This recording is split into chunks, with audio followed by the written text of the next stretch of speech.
from myself till it was all lost, not anymore. I'm holding on to all the pieces of my heart's debris. Hello everyone, hope you are doing great. Let's begin this beginner series for Blup. We are going to go through groups, lists, page lists, columns and rows. First of all, we are going to start with the group. In group, we are going to start with the rectangle tool. What I'm trying to do over here is list item. Take a text. Let's put some name here. To make a rectangle a circle, you just have to drag it over here. It will become a circle.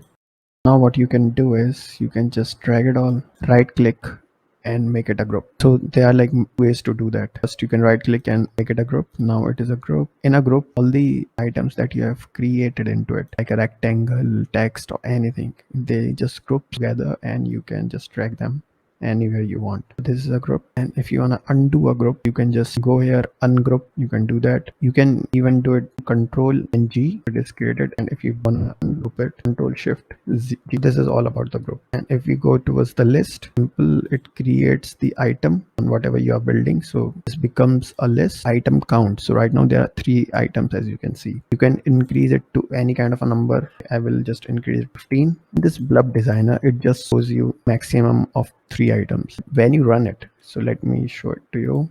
These are all the items that I have built. We talk about the internal scroll padding. In the bottom I give around like 20. Now if I will scroll it, like you can see there is a padding on the bottom. I can increase it to, let's say, 100. Now it has 100 spacing on the bottom. Grid row count right now 1, so you can give it, let's make it 2. So now you have 2 items side by side. So that's how it works. So now I will just make it 1.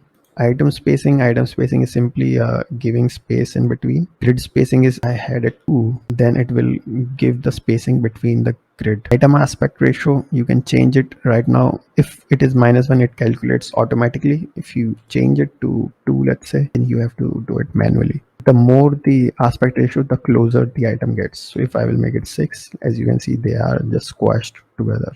So that's how it works. So I will just make it -1 for now. We have is horizontal scroll. Right now it is vertical. In horizontal, you have to take care of the spacing. So let's remove it from -1 and let's make it around 5. I run it. So as you can see, it is horizontal now. So all the items will move horizontally. If I talk about these list types, it's a simple list. We talk about one item list, then it makes single item on a one time. So run it. So now as you can see, only one item shows on a single page.